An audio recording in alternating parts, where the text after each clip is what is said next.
So I don't normally do things like this, but I've written something that I want to share, and I wanted it to stay my words and not have to edit it down for publishing, so I thought I'm going to read it out loud, and I'm quite nervous, so bear with me.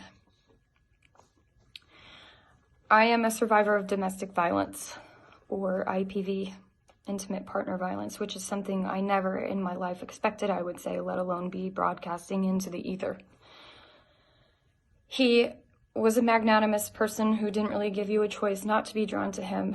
He could be charming, funny, manipulative, devious. He was younger than me and his immaturity obvious, and for a period of time I wasn't interested. I was newly single and gaining my bearings in a period of change in my life, making dumb decisions. But in the midst of that, he became a friend that made me laugh and feel less alone, made me feel special and worthwhile. And then once we started dating, it was a 0 to 60 catapult. And I wasn't just a ragdoll letting myself be swept away into a relationship I didn't want, but I was unsure about what I was getting into from the get-go, as strange as that might sound. It's still hard for me to dissect what I was thinking and feeling that kept me from stopping what felt like a runaway freight train. But the most logical deduction I've come up with is I was a child from a nonviolent but broken home, and the ways in which the effects of my parents' divorce manifested in me were varied, but sheer terror of a failed relationship in my own life was one of them. I also hadn't figured out that I could say no and disappoint someone and still be okay. It didn't matter that I had misgivings whether or not he was the one. At the time, it felt very good how much he coveted me, how much he seemed to treasure who I was. He loved me. I thought I loved him, and I was going to make it work. The abuse was not violent at first. At first, it reared its head at me under the guise of common dysfunction coming from his insecurity and depression. He confided in me the tragedies he had experienced, the injustices and insecurities he had been dealt. It was all very real and easy to sympathize with, making it alarmingly easy to excuse when the damaged man that I felt for became too wounded to control himself. There was a lot of jealousy. He was snooping on devices. He was angry when I spoke to another man. I had to change clothes often before we went out because he didn't want people looking at me. On a birthday I spent working, I was criticized because I had to dance with a coworker. Work in general was a touchy subject. He didn't want me ever kissing or even having flirtatious scenes with men, which was very hard for me to avoid. So I began turning down auditions, job offers, test deals, friendships, because I didn't want to hurt him. None of that registered as abuse because I was worried about how he felt at that point, to even comprehend how it affected me. In retrospect, I see that each red flag followed a very clear path on the way to things becoming violent, because violence is so often preceded by mental, emotional, verbal, and psychological abuse, which are all very sneaky things. It started about 5 months after our relationship began, and the violence escalated just as quickly as the relationship had. So quickly, I didn't know how to respond. The first time it happened, he threw a smoothie at my face. It smacked my cheek and exploded all over the floor and the sofa. I ran to grab paper towels, rushing back because I was so worried about cleaning the couch. Then the fact that it was all over my face, my hair, my clothes, and that my cheek was painfully throbbing. I was more worried about the furniture than I was about the fact that I had just been abused. It wouldn't be easy to describe in detail the physical arguments that occurred more and more after that. It's hard to even articulate.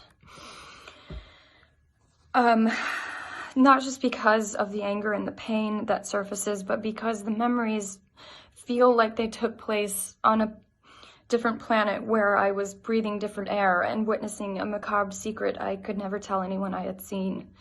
It had to be secret, for shame, for fear of more attacks, for reluctance to actually admit any of it was happening. The stark truth is, I learned what it felt like to be pinned down and slapped repeatedly, punched so hard the wind was knocked out of me, dragged by my hair across pavement, head-butted, pinched till my skin broke, shoved into a wall so hard the drywall broke, choked. I learned to lock myself in rooms, but quickly stopped because the door was inevitably broken down. I learned not to value any of my property, replaceable and irreplaceable. I learned not to value myself. Most vividly, I remember how the arguments would usually end. There would always be a click of reality snapping back into place when he would see what he had done, and a wave of guilt would wash over him.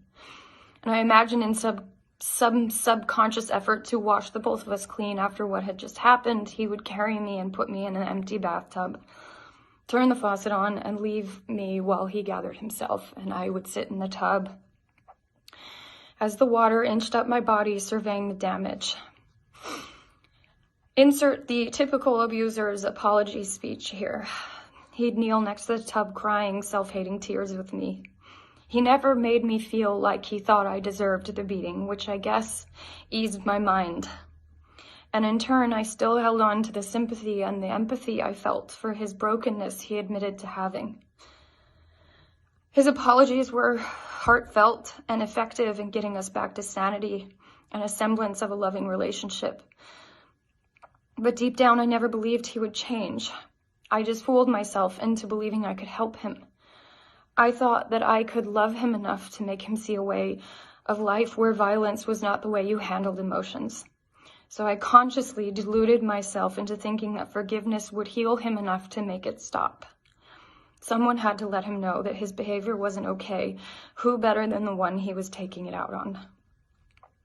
So I'd pull down the drain in the bathtub, and down the pipes the argument would go with its indecency, humiliation, sorrow, rage, and myself. I went down that drain every time he put me in the tub. My fortitude, my worth that he had begun to define, my blood, my multitude of tears. He once jokingly told my mother she cries enough water to end thirst in a third world country. Months and months of this routine passed.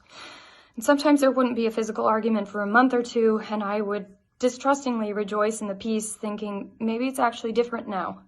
And things were different, but not for the better. I changed, and I'm not proud of how I changed. I became a person that I never could have imagined lurked inside of me because I was livid at what was happening and the fact that I was allowing it to out of fear of failure. I experienced firsthand that violence begets violence. I started fighting back because rage is contagious. I developed an astonishing poker face, but inwardly I was the ugliest version of myself I had ever known. I became unreliable, unprofessional, sometimes unreachable. There were stretches of weeks where I wouldn't get out of bed for more than 2 hours a day. If you met me at this time, I was most likely friendly just to the point of getting too close, and aloof to the point of being cold. It was as if I split into spinning plates to maintain a false image versus the truth I was living. Another performance of sorts.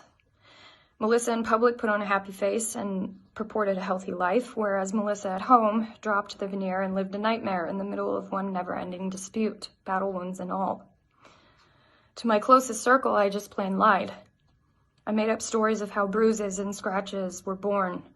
I did this at photo shoots, at work, with my family, all to shield myself from my own burgeoning anger, protect myself from more arguments, and of course, to protect him. I knew how he was treating me was wrong, but I thought the consequences he would suffer if I exposed his behavior outweighed suffering through it.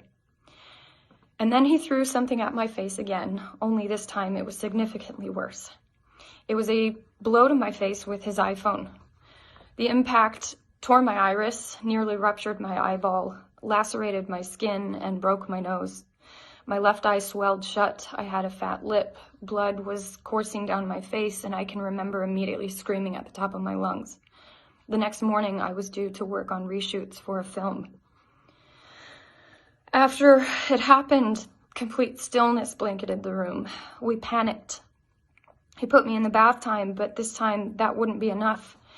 This wasn't going to be easy to hide, let alone fix, and something inside of me broke. This was too far. I couldn't flush this one down with the tug of the drain. We made up a flimsy story together. I had tripped and fallen on the stairs of our deck and hit my face on a potted plant. We called our mothers, all of my representatives, who then had to call producers and directors I was working with. He drove me to the hospital.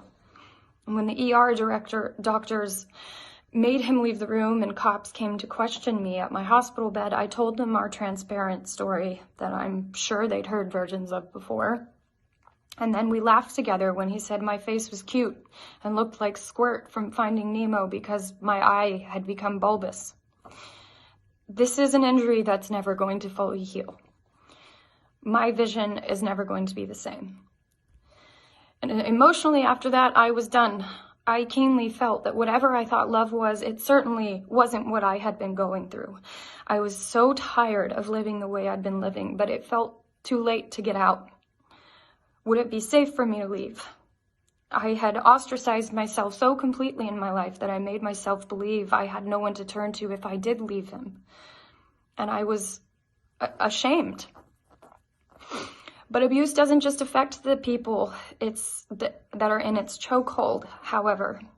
And unbeknownst to me, many people in my life suspected and feared exactly what was happening. A friend visited me where I was working. My abuser wasn't there, so she had a rare opportunity to talk to me without his looming presence. She sat me down and said she wanted to talk about something important, and I immediately knew where it was going. My heart pounded. She was nervous, shaking, afraid that it would ruin our relationship, but she bravely asked me if I was a victim of domestic violence. It was the first moment I spoke about the abuse to anyone, and I can't describe the amount of relief and solace I felt. She held me and she said, "You know what you have to do now, don't you?" Here's the irony about enduring an ordeal like a violent relationship. Inevitably, while terrible and irreparable damage is done to you, you build an impenetrable strength without realizing it. Finally, uttering the words that I had muted for so long inflamed that power in me. I had to get out, and I took careful steps to leave him as quickly as our relationship had sped into my life. Leaving was not a walk in the park. It is not an event, it's a process. I felt complicated feelings of guilt for leaving and for hurting someone I had protected for so long, and yes, mournful feelings of leaving something that was so familiar. But luckily, the people I let in, the more I was bolstered, and I never lost the sense of clarity that kept telling me, "You do not deserve this." None of this is salacious news. It was my reality. What I went through caused a tectonic shift in my outlook on life. It taught me what love is and isn't, the strength I'm capable of. The violence I endured and yes, even tolerated, the lies I told, the protection I gave my abuser, these facets all paint the dark and sinister portrait of that time of my life. But recusing those habits and breaking that cycle was the most rewarding, empowering choice I have ever made for myself. I feel an enduring strength and self-assurance that has dug its roots deep within me. I will be healing from this for the rest of my life, and that's okay. And I've discovered that healing is a constant maneuvering and fidgeting to find what works and what triggers, but it is possible. Sadly, IPV is one of the most chronically underreported crimes in the country, according to the US DOJ. It's estimated that 1 in 4 women in the U.S. ages 18 and older will experience severe physical violence by an intimate partner in their lifetime. And while it affects men as well, the numbers clearly show that it is a more prevalent women's issue and it's wildly intersectional in its reach. I want those statistics to change, and I hope that telling my story might help prevent more stories like mine from happening. I choose to love. I don't choose to minimize my life out of fear. I choose to love myself, to know that love does not include violence, and to let victims know that there is a way out in which you will be protected. If you are enduring what I went through and you see this, maybe you will find this tiny straw that will break the camel's back. Or at least you might begin to think of your freedom, in which case I am here. I am with you. And you can and deserve to live a violence-free life.